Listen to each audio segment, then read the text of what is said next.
Wednesday, December 26th. I'm Rim. I'm Scott. And this is Geeknights.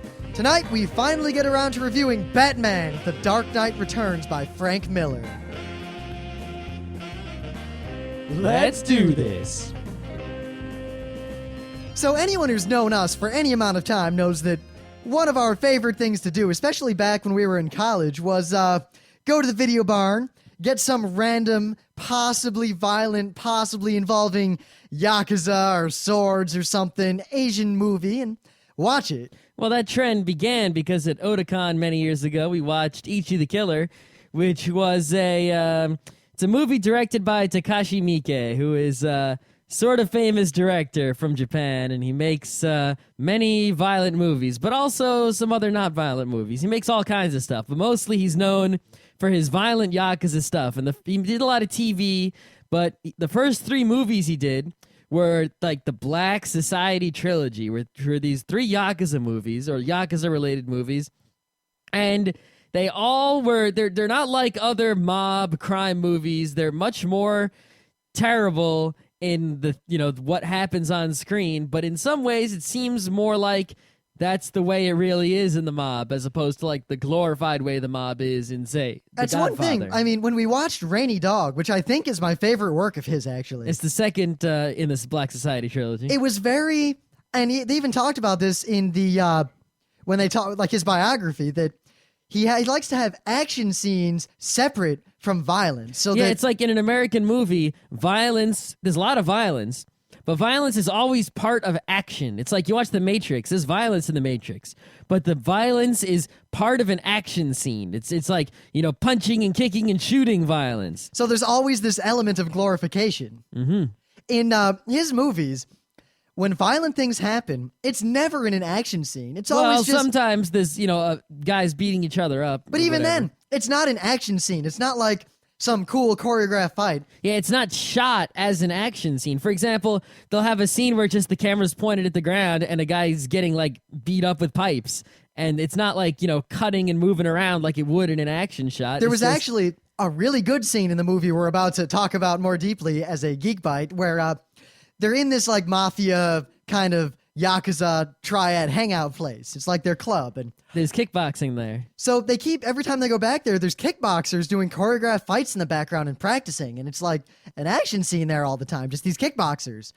And then there's a scene where a real brutal actual fight breaks out while the kickboxers are practicing, and you definitely see the contrast between the so-called Hollywood action scene and what a real fight is like, because real fights are down and dirty and generally suck for everyone involved. Yep.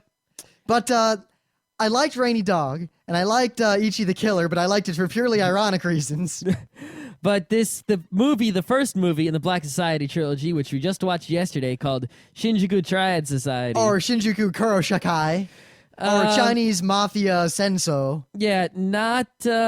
it was his first full-length movie ever, so I'll give him a break, but... he was trying hard. There was a lot of symbolism in this movie. Yeah, you could tell he was trying hard, and you could tell that there was something going on, but it wasn't working for me. I guess what got to me was that I didn't give one shit about what happened to any character in this whole stupid movie. I do think that is the number one problem with the movie, is that I really just didn't like or care about anyone. I couldn't sympathize with anyone. I guess I hated a few characters, but that was about it. Granted, I could see that maybe that's what he was going for, that this is a world, this, seedy, crime-infested world where there are no sympathetic figures. Everyone's an idiot and horrible. But I felt like I was supposed to like the main character.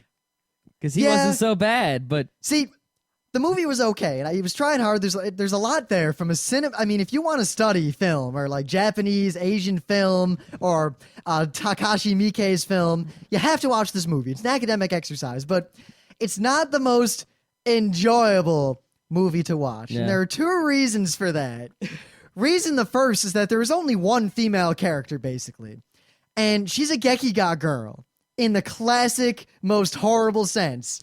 I I really didn't like that character, and I really didn't like where they went with that character. No, I didn't like it at all. I like she was in like the opening scene of the movie for a second. And I thought I was never gonna see her again, but then we saw her again, and I was like, why do we have to see her again? Make her go away. And then the way she comes back into the plot is just so horrible and misogynistic. And while that's probably the point, it was cringeworthy. But I think the number one thing that made me not like this movie. There was another female character. Oh yeah, the grandma. Right, exactly. Who I'm pretty sure is the grandma from Kamikaze Girls. I'm 100% sure. Because that. No, there was a third female character. Oh, the yeah. grandma isn't the grandma from Kamikaze Girls. The whorehouse mom. The mafia lady. The mafia lady. She is the grandma from Kamikaze Girls. Yes. There were three female characters, 2 old ladies and 1 young lady. I'll assume that she is, in fact, that the Kamikaze Girls universe is the same universe as Takashi Miike's world, and that grandma went on to be the grandma in Kamikaze Girls. That's a safe assumption. Yes, because the eye patch and everything. Yep. But, I wonder if that was... Well, anyway, that might have been slightly on purpose. You never know. The I don't know about The director that. might have been like, hey, a nod. Or maybe we're just reading a lot into that. Yeah. But the number one reason why I did not enjoy this movie was that there is an allowed amount of forced sodomy that can be in a movie where I can still enjoy the movie. This movie met that threshold in like 10 minutes.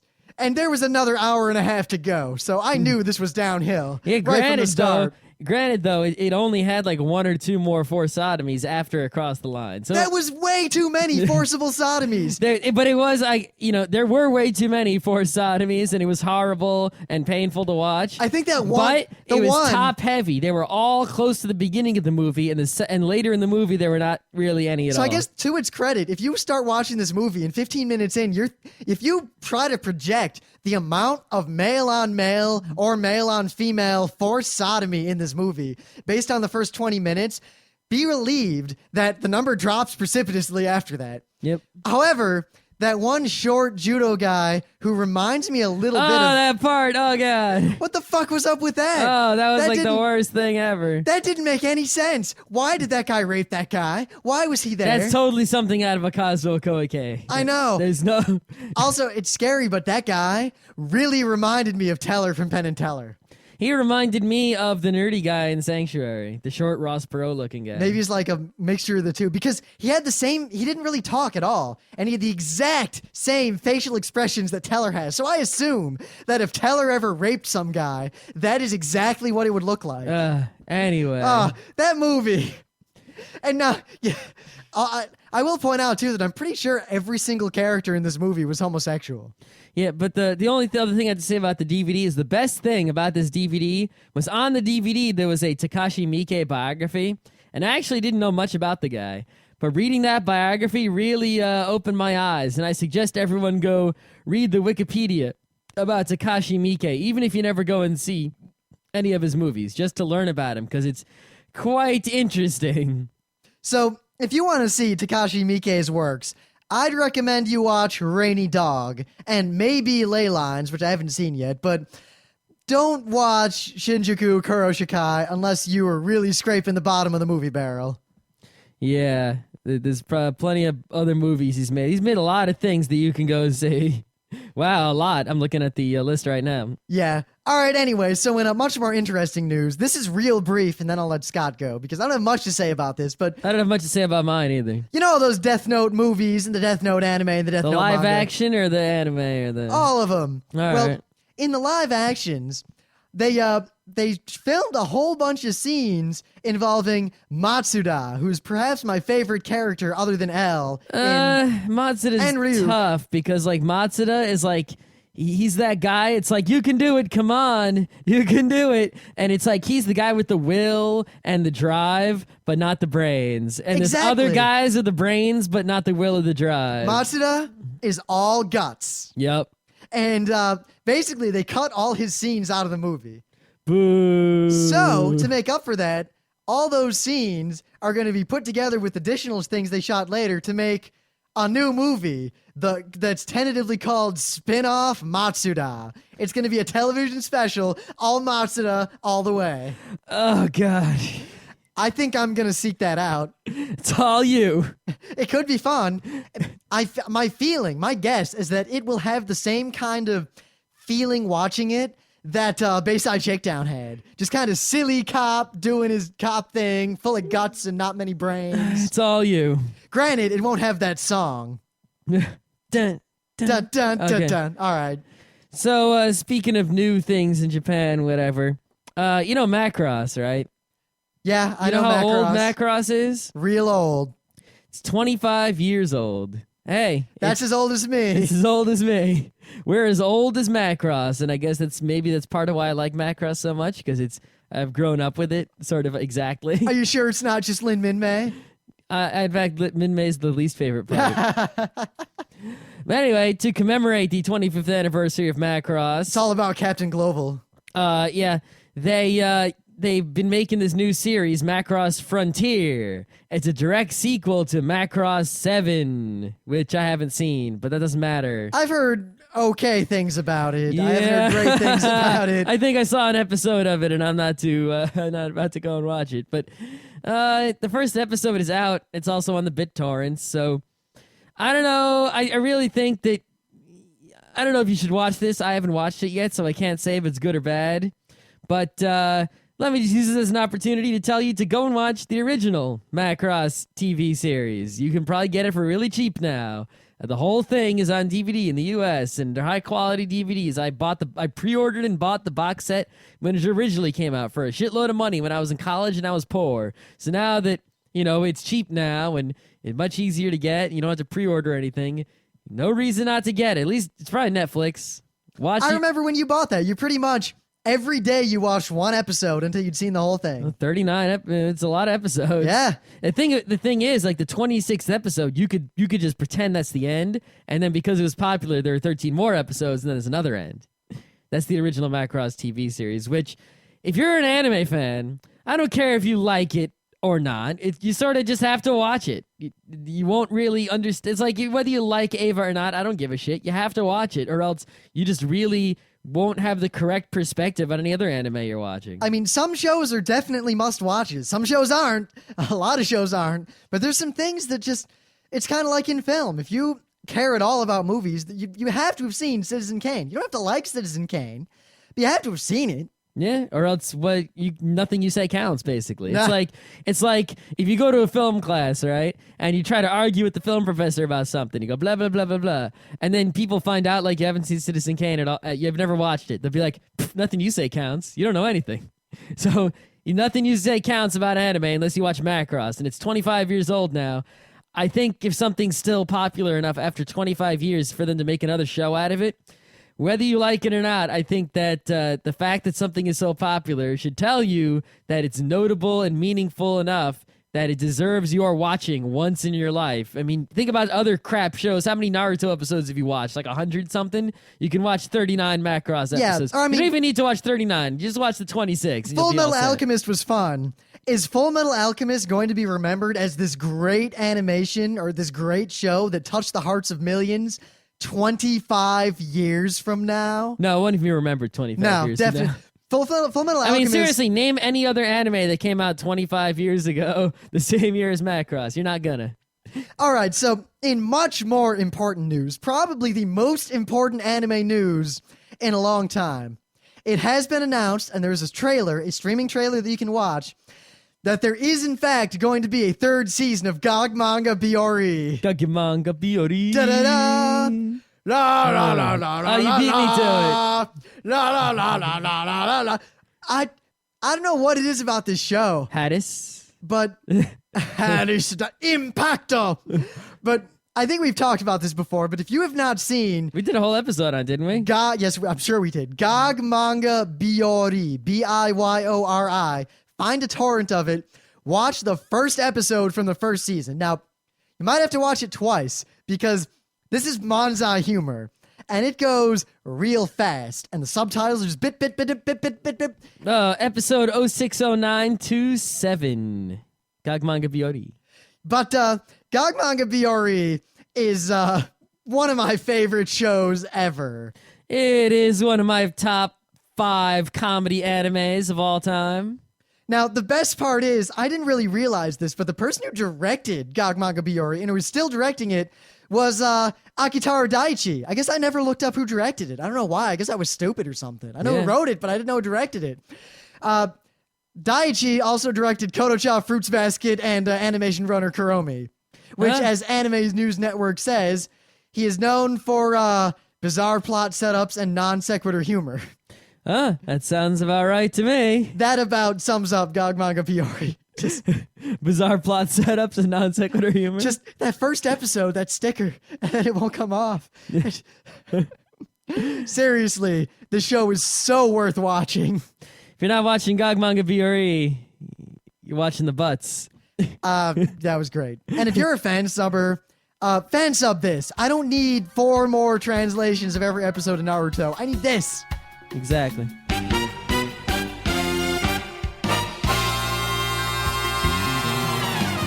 Things of the day. So I found this website here, and I'm sort of torn on whether this is a good website or a bad website. Let me tell you what it does, and then you can decide for yourself. You ready? The website is wowio.com. WOWIO. Wow-E-O. Like Oreo, I guess? Is this about Wario? No, nothing to do with Wario. Basically, the subtitle under the word Wow-Yo says free books, free minds. On this website, there are indeed free books. With paying no money, you can download PDFs of books. And the thing that's especially cool about this website is there's a lot of comic books on this website that you can download and read for free. Absolutely no money paid to them whatsoever. You just sign up for an account, and you sort of have to fill in a lot of information that I was uncomfortable filling in. But could you lie? Yeah, I guess. Okay. And in the end, free books. Now, the way it works is you go and you go around the website finding books, and you click add to queue, and it goes to your queue, right? And then you go to your queue, and your queue will show you, of course, all the books in your queue. And I think every day you can download like 3 of the books for free.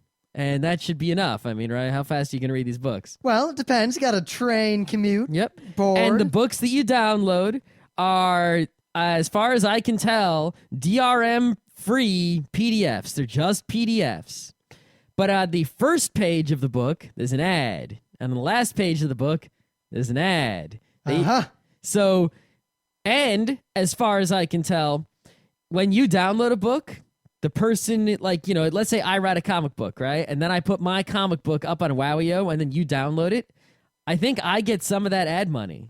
So you're basically getting free books, and the people who made the books are getting some money, and you're not getting any DRMs, but you can only download so many a day, and there's an ad in there. The ones I got had Verizon ads. There was a big Verizon ad on the first page and a big Verizon ad on the last page, but none in the middle of the book where it would get in my way.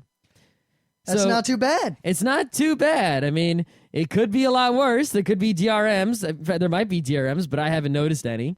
And it's a PDF, and it's free books, and lots of comic books for free, especially comic books you're probably, you know, I normally wouldn't read a lot of these if they cost money, but they don't cost any money. So I'm reading stuff I normally wouldn't otherwise read, and that's pretty cool. So if you're looking for some free comics without some, you know, BitTorrents, there you go. No moral quandaries at all. All right. So this guy has a pit bull, and his pit bull likes nothing more than to chase the light from a flashlight. Sounds like every dog. Not every dog or not every cat. I mean, I love when you get like the wristwatch reflection and you mess with the cats. Well, I remember when I lived in that the condo when I first worked at IBM while I was still on co-op from RIT. And I lived in this condo, and the lady was never there who owned it, so I basically had the condo to myself, and her 2 cats were just there, and I fed them every now and then, whatever. And they were content to ignore me, unless I pulled out the laser pen. One of them went batshit. That laser pen was the best thing ever. It would chase that thing forever. The other one either couldn't see the laser pen light or something, because it would just look at the other cat like it was crazy and basically hit it every time it went over the laser pen, like, what are you doing? And keep it away. So, of course, hours upon hours of entertainment for him. Yeah, cats love them laser pens. So, This guy is a pit bull who likes the light.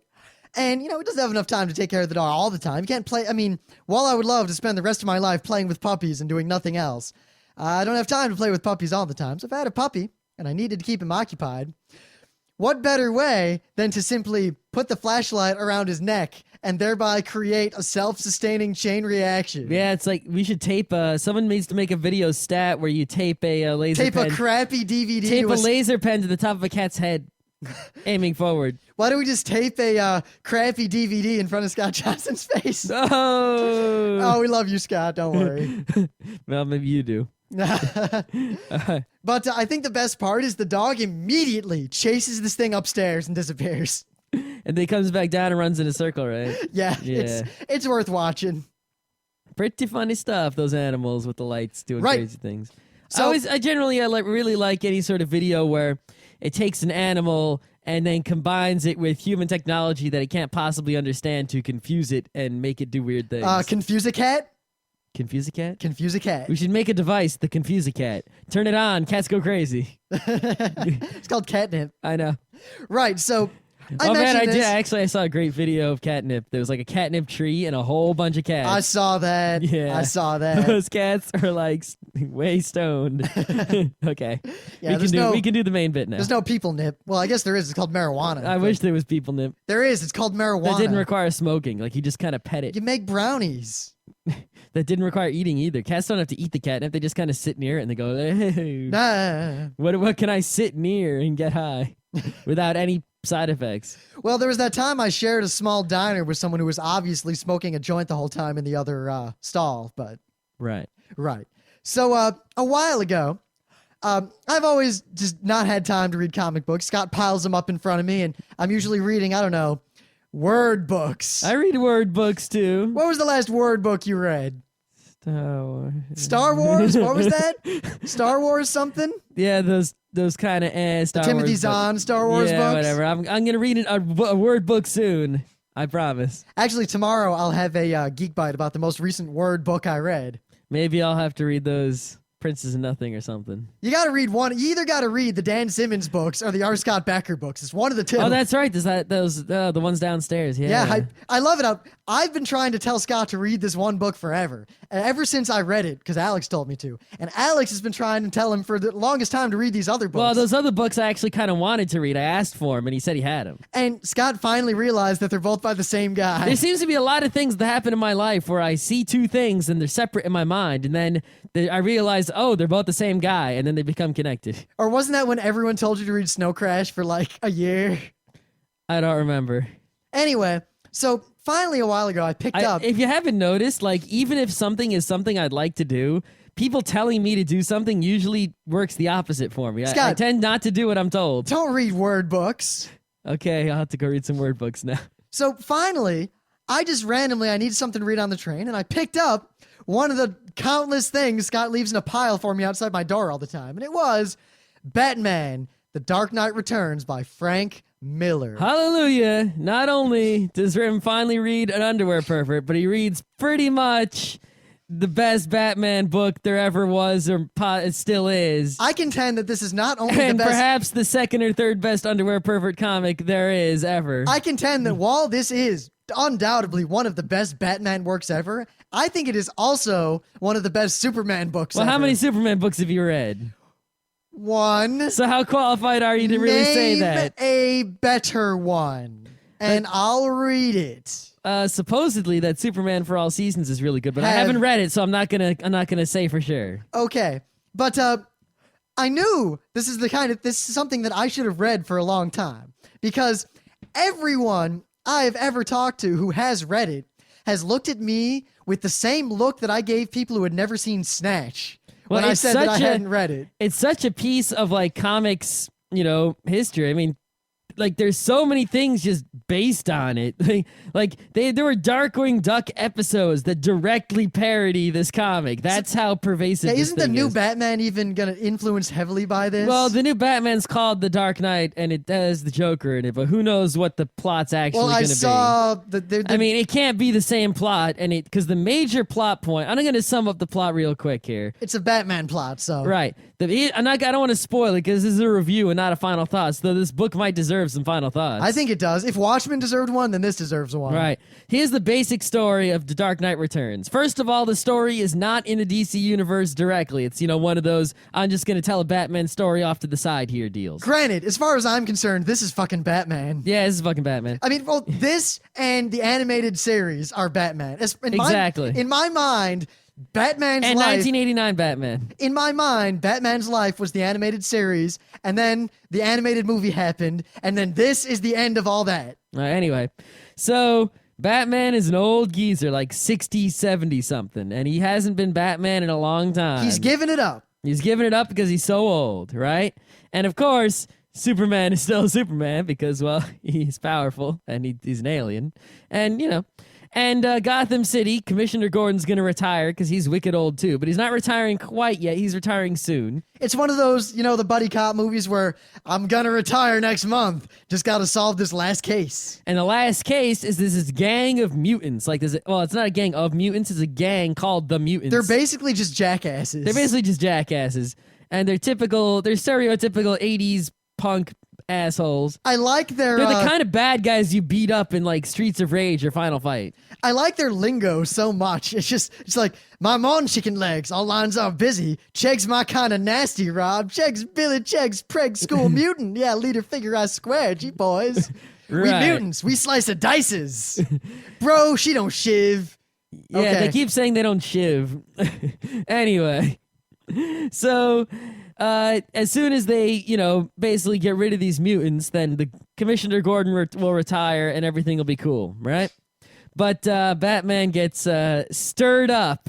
That old man, he just can't, sit down for too long. He tried. That's probably the best thing about this is that Batman almost never speaks in the whole thing. He's just thinking to himself quietly. Yep. And it's interesting because whenever you see Batman, like the animated series, or even the movies, he doesn't talk. He's this silent figure that's just beating people up, and he's doing his thing, but he's always silent.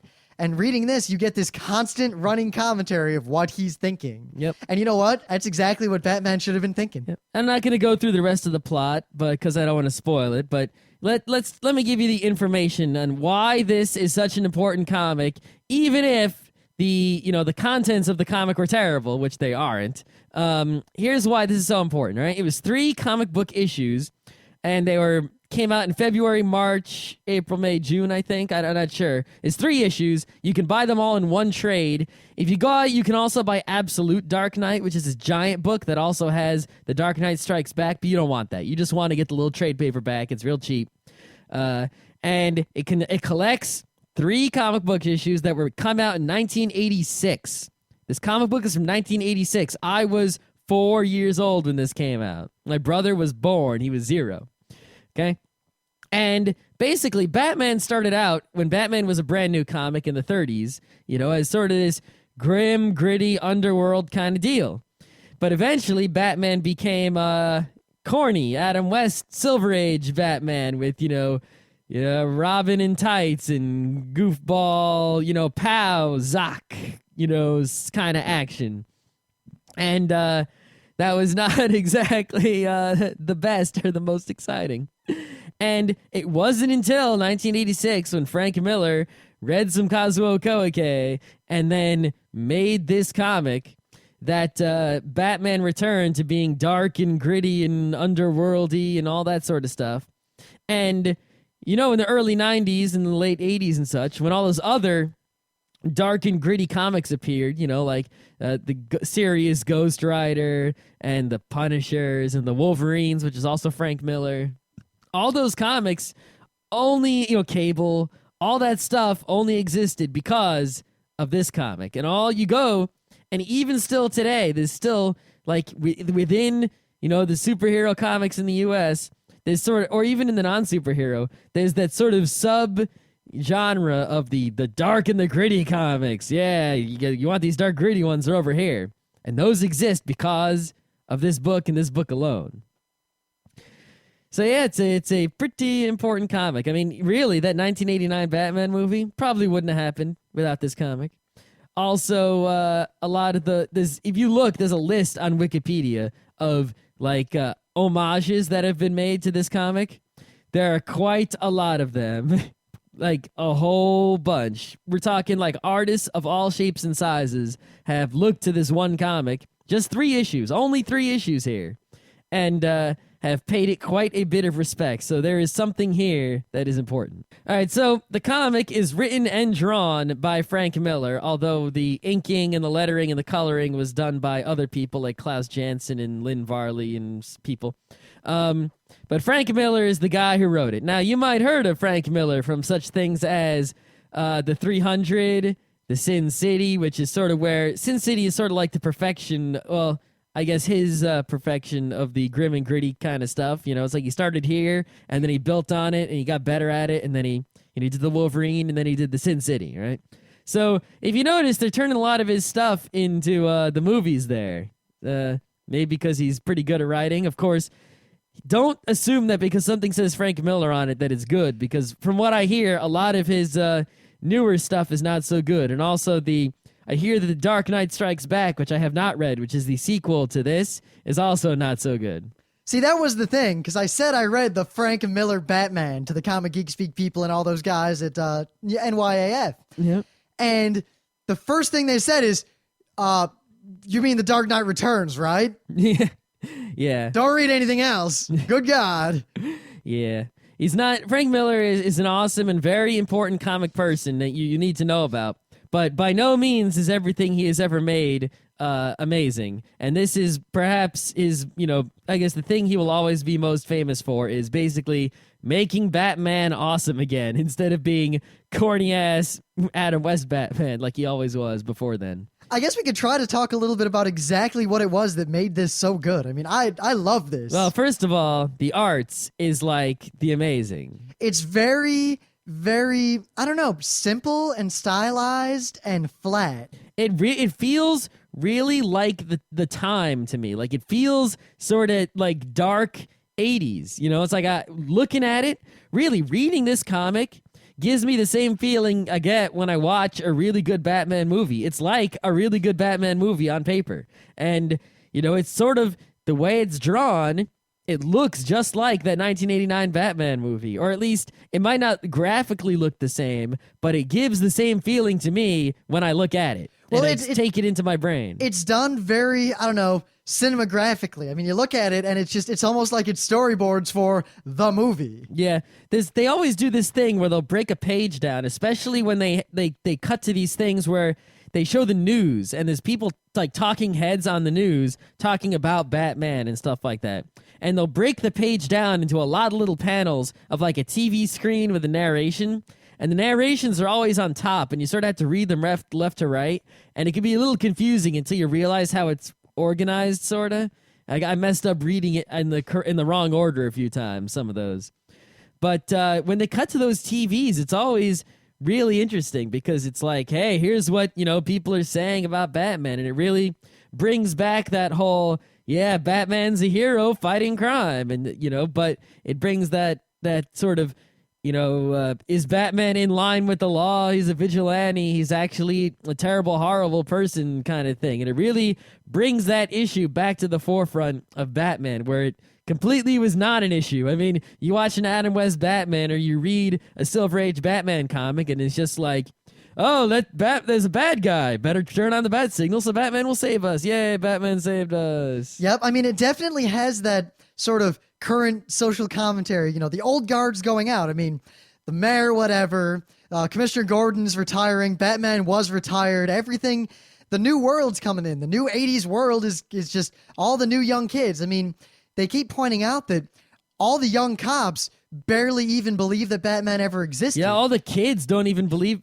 Batman's been retired for 15 years or something like that. And Superman officially doesn't exist. So a lot of people don't believe that Superman ever even existed. Yeah. And it's kind of like there's this, all the older people remember this world that the new generation just has no idea about. Yeah, they talk about, there used to be heroes, blah, blah, blah. I mean, in the introduction, it talks about like this bar that you can't get to, and there's people in the bar, talking about a time when there were heroes, and there aren't heroes anymore. And there really aren't heroes anymore as far as normal people are concerned. They don't believe in them, they never see them, et cetera, et cetera.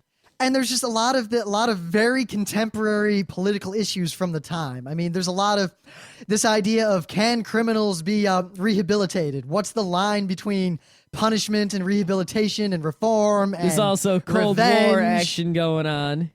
And the thing, I think what's beautiful about it is that every single one of these elements is brought together into one coherent whole, and they all mirror each other. The Cold War is kind of like this macrocosm look at everything that's going on the micro level in everyone's lives in this comic. And the conflicts are the same, just on different scales. And it's all these warring ideologies. I mean, what's the line? I think the biggest point is, what's the line between justice and revenge? And what's the line between being a hero and being a god? The one thing that really gets me is how Batman is always it starts like Bruce Wayne's driving in a race car, and the car is like on fire, gonna crash, and he's thinking, oh, this wouldn't be such a bad death. But not good enough. But not a good enough death. Not good enough death, so he jumps out of the flaming car. And then later on, something's happening, and he's pretty much like, I could, he's like, I could die here. I could let someone die, but then I wouldn't find out something. And he always comes to the verge of killing himself or killing someone or letting himself die or kamikazing, and he's thinking about dying. It's like dwelling on his mind the whole time, and he's really serious about it. But stuff always turns out in a really weird way. But at any moment you think he could just kill himself, and that would totally make sense. Well, I think part of it is that he felt like when he retired, when he was no longer Batman, he was Bruce Wayne. He was dead, and he was basically just waiting to die. Yep. And he couldn't bring himself to die, and eventually the Batman came back. Yep. I mean, basically it's sort of trying to say, look, he is Batman. You can't change what you are. You can't escape the Batman. He's in you. You can't avoid him. Yes, but the criminals can't escape him either. No, they can't. But also, I think what was interesting is every time he's fighting someone, just the dialogue that's in Batman's head and what he's thinking and why he does what he does. And in the comics or in the show, Batman doesn't kill people. He's very he always does the right thing. But pretty much every time he's confronted with the scum of the earth, he is constantly thinking, I should kill this man. The world would be better off if I just killed this man right now. All I have to do is pull the trigger and this is over. I don't have to risk my life. I don't have to fight him. I could just shoot him from here and everything would be better. No one would miss him. It would be nothing but a good act. And yet he can never bring himself to do it. The greatest part is where he's driving the Batmobile up and he encounters someone who he knows is much stronger than he is and will probably beat the shit out of him, right? So what does he do? He's like, that wouldn't be quite such a bad way to die. And he gets out of the Batmobile to just fight the guy, with bare fists and whatnot, knowing that he's totally outmatched. And it really shows you something's going on in his mind there. He could be crazy. And they have this during the TV scenes, they always have, Lana Lang from the Daily Planet or not, I don't know. Yeah, Daily Planet. Daily Bugle is Spider-Man, right? Yeah, I think so. I don't know. But is always Batman's great, saving the world. I mean, heroes are great. Where would you be without them? Blah. We just get owned by all these crazy supervillains.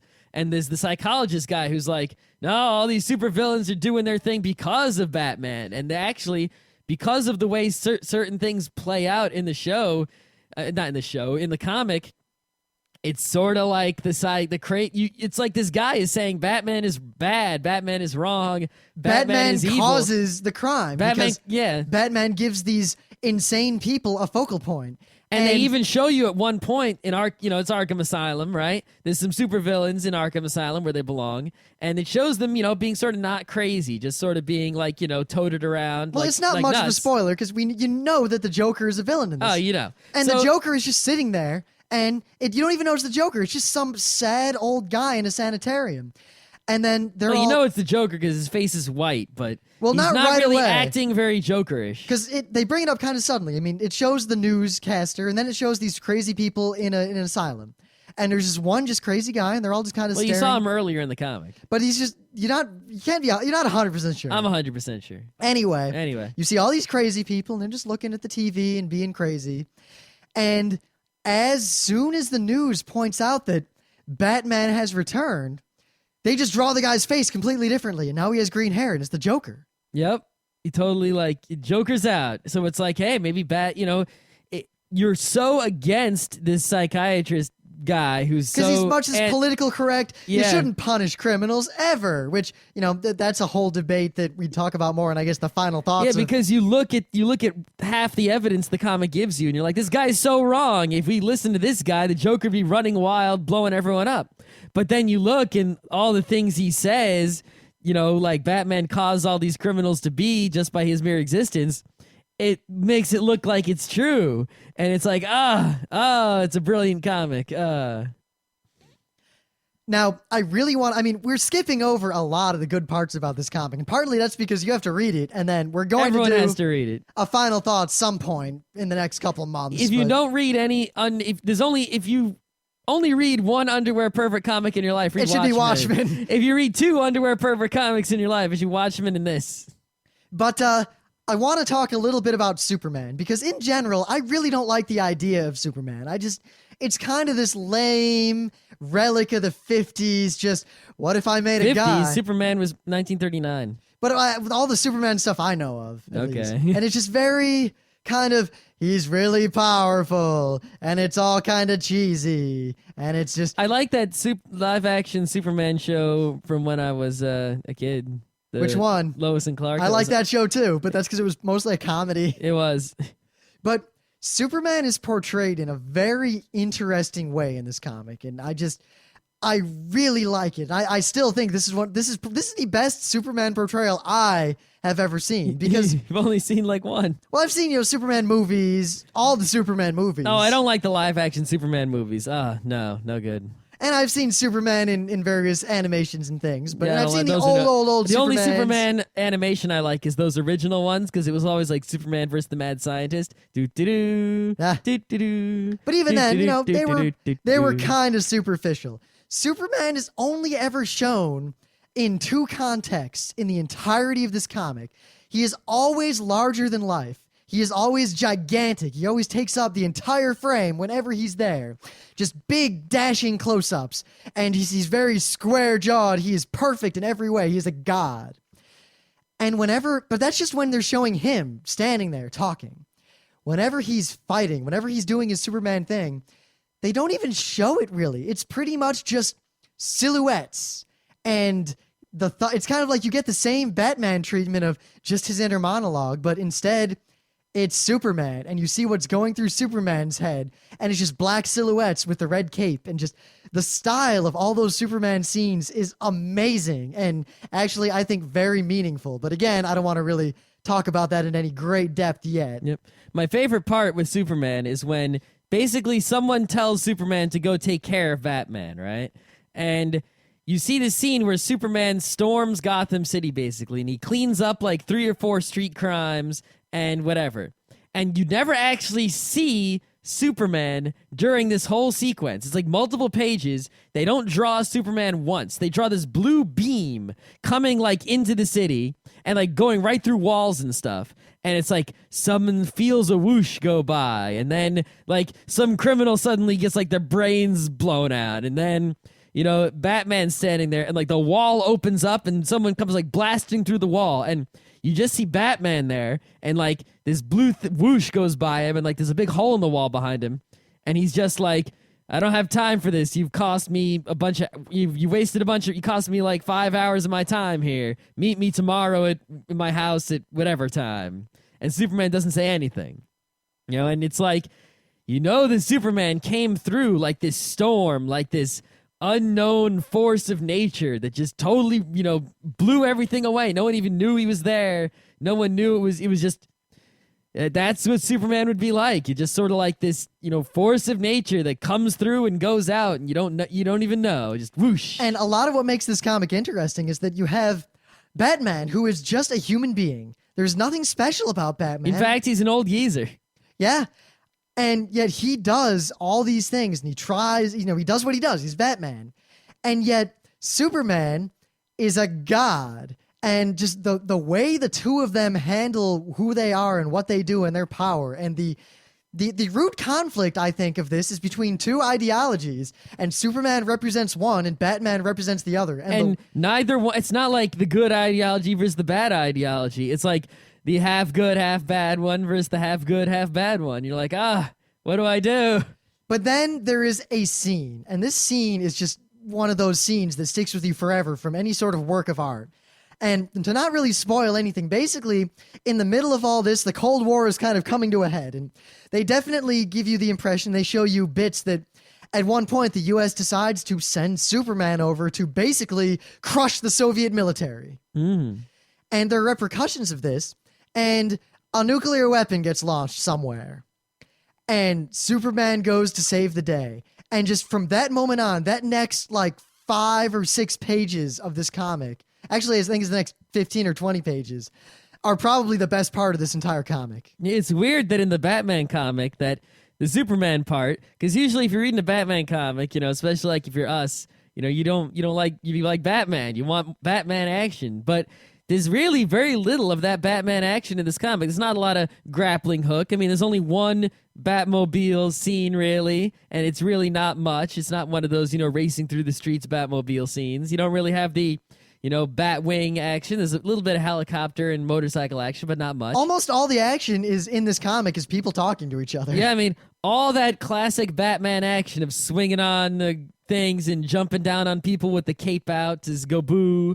There's not too much of that going on. And actually, when there is, you don't really pay attention to that. You pay attention because he's basically going through in his head and kind of explaining why he does everything he does, why he appears in a certain way, and all the psychology of how he controls people and makes them do what he wants to do. And also, because he's an old geezer, he gets that shit kicked out of him constantly. So I'm mostly concentrating on, when I read it, all the pain Batman is suffering is this old geezer getting kicked around constantly. But just the scene from when Superman goes to stop the nuke on, just the style of it and the way it's portrayed, and just all that goes through Superman's head are the words, 20 million die by fire if I am weak. Yep. And just the way, it's so perfect. It's pretty much exactly how it would go. It's epic. It's saga. It's brilliant. Yep. Plus, I like how it shows that he's sort of Superman's powers are just in the because I know there's in many different time periods, many different Supermans, because it's all crazy batshit. Superman's powers are at different levels and whatever. The original Superman could only actually jump; he couldn't fly. He just jumped really high, so it was like he was flying, and whatever. But this Superman, he's just right in that he can, if he's storming Gotham City to take care of a bunch of criminals, it's whoosh, and it's amazing. But if it's fighting in the war, it's he's actually sort of, roughing it quite. And, fighting this nuke, he just can't go whoop and throw it into the sun like has happened in so many other Supermans, where you take a net and catch a bunch of nukes in it. That's part of the idea of all this is that, the world is changing, technology, the world is becoming the modern world that we live in today, from the 80s, early 90s kind of perspective. But, the idea is that the world is changing and Superman and Batman are not changing. So these two figures are having to, and Gordon and all these other people from the old world are still around, and they're coping with this changing world. And the world is catching up to Superman, too. It's not just catching up to Batman. The world is not what it was when Superman was doing his thing 40 years ago. Now, technology, Superman is not a god as much as you might expect him to be. Yep. And I really don't want to talk about that anymore, but you should read this comic, seriously. Everyone's got to read this comic. If you read no other Batman comic, this is it. Batman, The Dark Knight Returns by Frank Miller. It's always in print. There's a reason for that. You can buy it anywhere they sell books. Borders, Barnes and Nobles, Amazon. Let's check the Amazon price. It's a little orange book. Don't bother with the crazy giant hardcover absolute whatever. You don't want that. You just want to buy this little orange book. It's the same size as every other freaking, comic underwear pervert trade paperback. It is okay. Why is it selling for $48 used on Amazon? That's not right. Yeah, it's $14.99 according to the back of it right here. Yeah. Okay. Let me search on Barnes and Noble. You've got to be able to get this. I can't imagine. It's always in print. It's at like every bookstore. Dude, just go to Barnes and Noble or Borders or whatever. You'll see it there. Yeah. Oh, here we go. Let's see. Right, Barnes and Noble, $12.14. Okay. Oh, $13.49 if you're not a member. Now, if that wasn't enough of a, I don't know, overly brilliant review of how much you should... Rim, who hates underwear pervert comics, says you should buy this one. hate underwear pervert comics. I really don't like them at all. You know what? This comic book is amazing. It's very important that you should read this if you care about comics whatsoever. The only thing I'll warn you is don't flip through it. Just read it page by page. A lot of people flip through a comic book, and don't do that. You'll see things you shouldn't see. And even if you don't like comics, if you like Batman movies, any Batman movie, if it's any Batman movie you've ever seen and liked it, not counting the Adam West one, then you should get this and read it, because reading it gives me exactly the same feeling as when I watch an amazing Batman movie. It's the exact same feeling in you. It's no different. And even if you don't like Batman, if you are interested in, I don't know, Cold War politics or Cold War ideology or contemporary political issues from 1980s United States. Or criminology. Or anything like that. Like criminal psychology, police, anything like that. That's all Batman's about, criminal psychology. You know what? Police. Everyone should read this. Yeah, pretty much. I mean, even if you don't like comic books, period, you don't like Batman, you don't like anything, I'd recommend you read this. I think you'll like it. It's definitely, I don't know what else to say. Important. Super important. Like, if there was a class in school that was like, studying, comics, this would be on the reading list no matter what. Well, it had better be. Or else you're in the wrong class. All right, I think that's enough of that, because it won't be too many days before the Visigoths are here for the New Year's extravaganza. I wonder how many Visigoths have read this book. We'll make sure they've all read it. So that they unvisigoth just by reading it. We can always bring the Batman here. Yes, Batman will come and make them read about him in his olden days.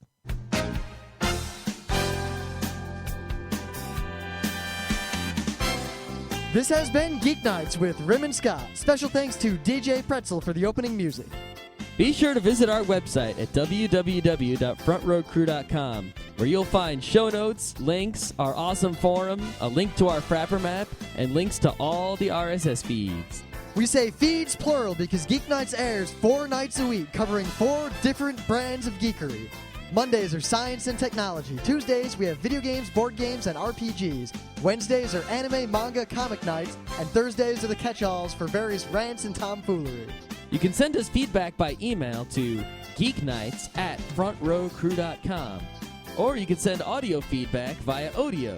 Just click the link that says Send Me an Audio on the right side of our website. If you like what you hear, you can catch the last 100 episodes in iTunes or in your favorite podcatcher. For the complete archives, visit the website, which has everything. Geeknights is distributed under a Creative Commons Attribution Non-Commercial Share-alike 2.5 license. This means you can do whatever you want with it as long as you give us credit, don't make money, and share it in kind. Geeknights is recorded live with no studio and no audience. But unlike those other late shows, it's actually recorded at night.